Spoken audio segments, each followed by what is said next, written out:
Donc, merci Patrick là, pour cette présentation, donc très instructive, et puis évidemment le témoignage aussi sur la RDC.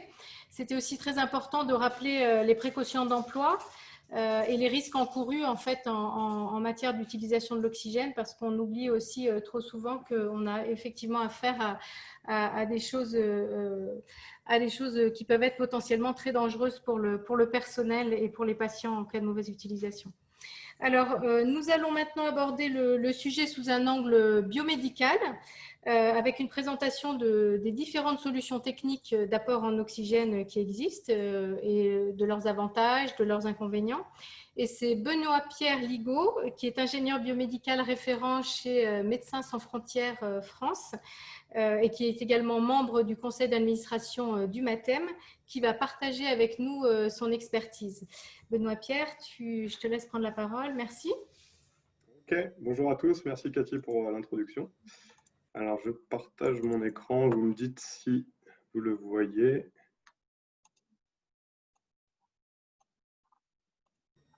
Oui, Est-ce que c'est bon? Ouais, impeccable. super. Donc voilà, alors là, l'idée de cette présentation, c'est de vous faire un peu un retour d'expérience sur les différentes solutions de production et d'approvisionnement en oxygène qu'on a pu utiliser au sein de Médecins sans frontières, donc pour la prise en charge du Covid-19.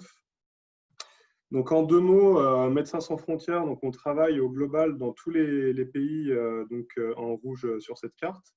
Et les pays donc cerclés de vert sont des pays où on a donc changé l'activité donc régulière pour prendre en charge une activité donc de patients Covid confirmés ou un support au ministère de la Santé sur cette thématique. Donc c'est donc dans ces pays où on a eu à utiliser différentes solutions de production et d'approvisionnement en oxygène dont on va parler maintenant. Donc, les différents moyens d'approvisionnement en oxygène, on a 4 solutions principales qu'on peut lister ici. Donc, c'est donc les concentrateurs mentionnés par Adriana, les bouteilles à oxygène, les centrales de production d'oxygène et les cuves d'oxygène liquide. Donc, l'idée de cette présentation, c'est de faire un retour d'expérience de la solution la plus simple à la plus sophistiquée. Et donc, ce sont toutes des solutions qui sont recommandées par l'OMS dans la lutte contre le Covid-19. Donc, la première solution qu'on peut discuter, qui est la plus simple à mon avis et la plus rapide à mettre en place, ce sont les bouteilles d'oxygène. Donc, c'est à mon sens parfait pour un début d'activité, car on les trouve facilement près des hôpitaux où on travaille. Sont des équipements qui n'ont pas besoin d'électricité, c'est relativement peu coûteux, ça permet d'alimenter aussi, comme on voit sur la photo, un petit réseau à l'échelle d'un service. Mais attention cependant, un patient sévère peut consommer jusqu'à 4 bouteilles B50, donc les bouteilles B50, ce sont ces bouteilles-ci, donc qui sont quand même assez conséquentes. Donc il faut se méfier, il faut faire très attention à l'organisation des rotations pour le remplissage et ne pas hésiter à doubler son parc de bouteilles pour organiser des rotations correctes. Et bien évidemment, favoriser les bouteilles de grand volume comme le B50, puisque si on part sur des bouteilles type pompier, type urgence, sont des bouteilles qui, sur cette thématique Covid-19, vont se vider en moins d'une heure sur un patient qui aura besoin de 20 litres par minute d'oxygène. Un petit rappel sur le calcul de la quantité d'oxygène disponible dans une bouteille.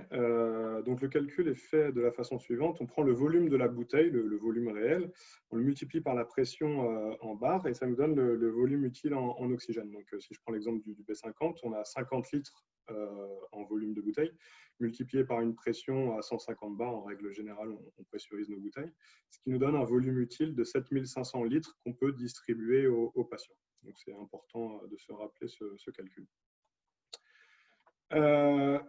Les limites au niveau des bouteilles d'oxygène, puisque c'est facile à installer, mais la difficulté, c'est de se méfier de la qualité de l'oxygène fourni.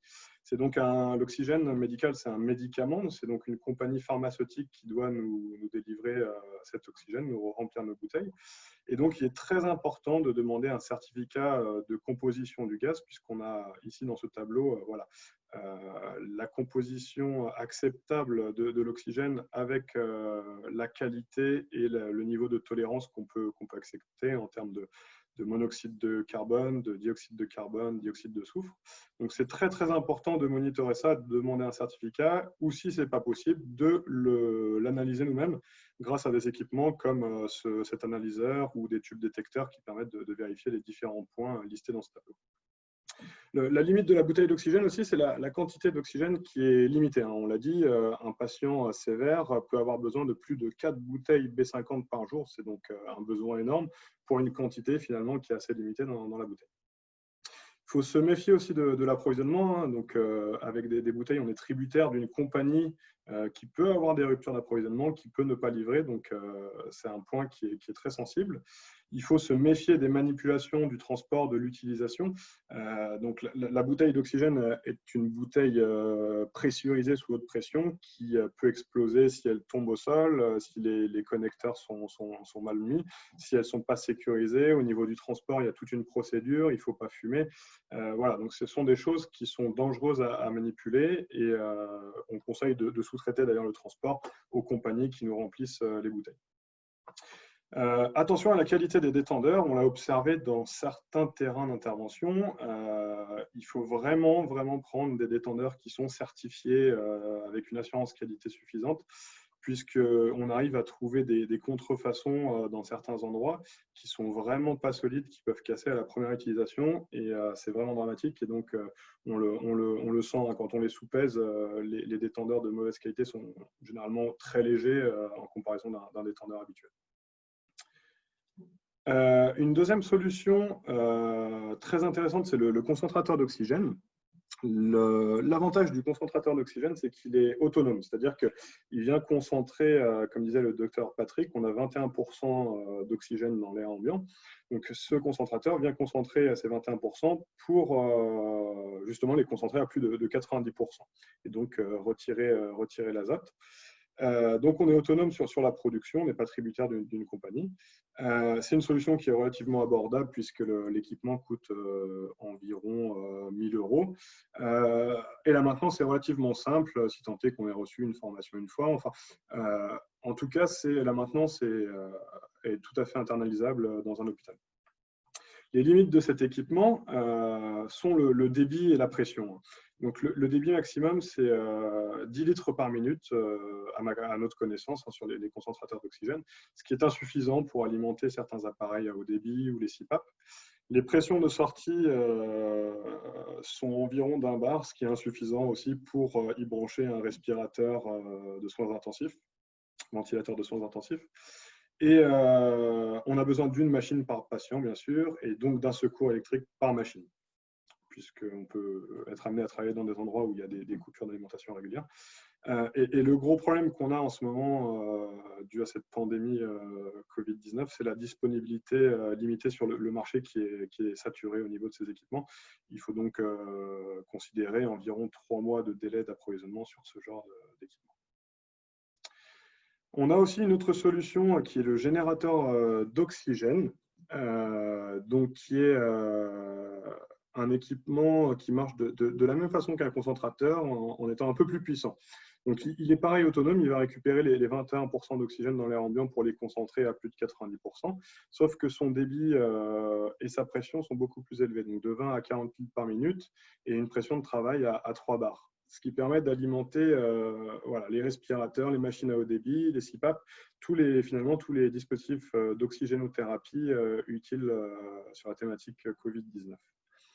Ça nous permet une mise en place modulaire, c'est-à-dire qu'on a besoin de plusieurs générateurs, contrairement à une centrale de production qu'on verra juste après. Et donc, si un des générateurs tombe en panne, a besoin d'une maintenance, on a les autres qui nous permettent de continuer à avoir de l'oxygène. C'est relativement compact, facile à transporter, et la maintenance n'est pas trop complexe. Elle est vraiment très similaire à un concentrateur d'oxygène, donc ça peut s'internaliser aussi. Les limites de cette solution, c'est le coût. Le coût, on va dire qu'on est à peu près à 10 000 € par machine. Donc 10 000 € pour le débit produit par l'équipement, ça reste une solution chère. Et au niveau de la disponibilité aussi sur un marché très tendu, ce sont des équipements qui nécessitent d'être commandés 3 mois à l'avance auprès des fabricants actuellement. Et on a besoin aussi d'un secours électrique, bien sûr, sur ce genre d'équipement qui est plus important qu'un concentrateur d'oxygène. Euh, Au sein de Médecins sans frontières France, on a décidé plutôt d'aller dans cette direction en fonction des différentes solutions qu'on a testées. Ça serait voilà, de mettre en réseau, de créer des mini-réseaux avec des générateurs d'oxygène. Ça nous permet ça nous semble être la solution finalement la plus compacte et qui nous permet d'apporter un maximum d'oxygène dans nos services. Donc, c'est mettre en cascade plusieurs générateurs, petits générateurs, pour les brancher à un réseau de distribution comme on pourrait avoir sur une centrale de production d'oxygène. Donc ça simplifie l'hygiène du service, bien sûr, ça simplifie l'utilisation et ça permet de réduire les coûts par litre d'oxygène produit au regard du générateur tout seul. La centrale de production d'oxygène, donc là, toujours pareil, c'est un équipement qui va récupérer l'oxygène qui est présent dans l'air ambiant. Donc c'est autonome, on n'est pas tributaire d'une compagnie externe. Ça nous permet d'apporter de larges quantités d'oxygène, bien souvent supérieures à 500 litres par minute. Ça nous permet donc une alimentation de tout type de dispositifs d'oxygénothérapie, type CPAP, respirateur. C'est simple pour les utilisateurs, il n'y a qu'un débitmètre à brancher au mur. C'est au niveau de l'hygiène très simple, voilà, on n'a pas plein d'équipements partout dans le service. Cependant, il faut faire attention car il n'y a pas de redondance. En fait, si notre centrale de production tombe en panne, on n'a plus d'oxygène dans tout l'hôpital. Donc, il faut bien penser au secours en bouteille et en quantité, hein. Ça nécessite la mise en place d'un réseau en tuyaux cuivrés, d'un local technique qui doit être climatisé, ventilé, d'un monitoring, d'alarme. Donc, c'est quelque chose qui est presque un projet de construction en soi. C'est quand même très lourd à installer. C'est aussi très lourd à entretenir, hein. À MSF, on a décidé de l'externaliser. On ne sait pas faire en interne. Donc, ça nécessite un contrat de maintenance par un agent agréé de la marque qui doit être présent sur place et à proximité. C'est relativement coûteux à l'installation, hein, ce genre d'équipement. On est en moyenne autour de 150 000 € pour un système complet avec les réseaux. Ça ne s'installe pas en urgence, hein. On ne peut pas espérer avoir ce genre d'équipement en moins de 15 jours fonctionnel. Il y a des contraintes énormes de transport. Certaines centrales de production ne rentrent même pas dans un conteneur maritime. Et sur ce genre de solutions qui produisent de larges quantités d'oxygène, il faut faire très très attention au risque d'incendie.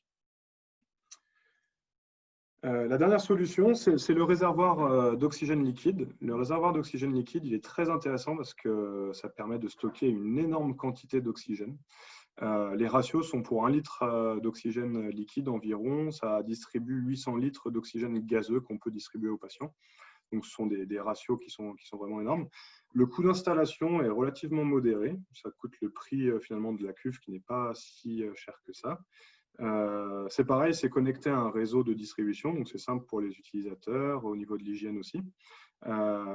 Mais pareil, voilà, au niveau des limites de ce genre de système, c'est qu'on est tributaire d'une compagnie pharmaceutique extérieure qui doit nous remplir les cuves, qui doit nous livrer. Et donc, si jamais il y a une rupture d'approvisionnement de ce côté-là, on n'a plus d'oxygène du tout à l'hôpital. Il faut faire très attention toujours à la qualité de l'oxygène fourni, hein, comme pour les bouteilles. Ça nécessite un bon dimensionnement du réseau parce que s'il est trop petit, l'évaporateur est trop petit, on risque d'avoir du gel au niveau des tuyaux et donc plus d'oxygène qui arrive jusqu'au patient. Et en fait, c'est relativement coûteux à l'utilisation puisqu'on doit payer à chaque fois le remplissage des cuves. Le support technique ne peut pas être internalisé, du moins c'est le choix qu'on a fait à MSF. Et toujours pareil, prendre en compte le risque d'incendie dans ce genre de grosses solutions de stockage.